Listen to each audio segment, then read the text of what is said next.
so they'd all go home. They didn't want to be hacking all day. In Wookey Hole in Somerset, 8 people were dug out of the river bed of a cave system.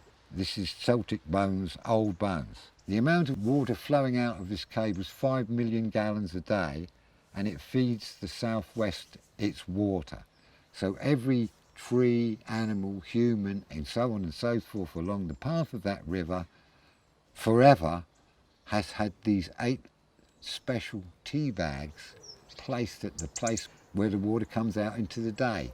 So everything that tastes that water is tasting elements that come from those bones that were placed in that river from those very special people with qualities so fine they actually wanted to put it into the water so that all could share it.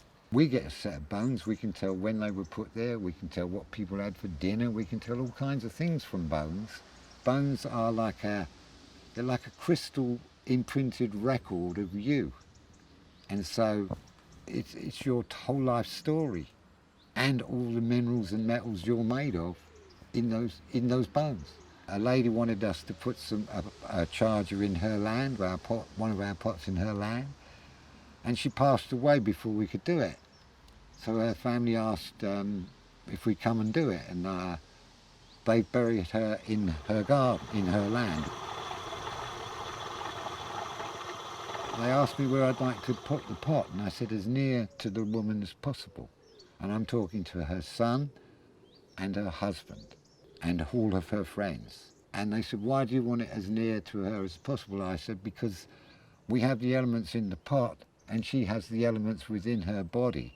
So as soon as the radiation comes out of this pot, it'll start interacting with any components in her body, and they will add to the energy field that we're building up in this ground. And I said, if you find anything you don't want to do it, or you want me not to go closer. No, they said that was okay, they wanted to do it. And then the son and the father dug the hole right next to where the lady was buried, right next to her. And we put the pot in there. If you bury someone under an apple tree, and then 50 years later, the great-grandchild of that person is sitting under that apple tree eating an apple, then there is part of their grandparent or great-grandparent in that apple.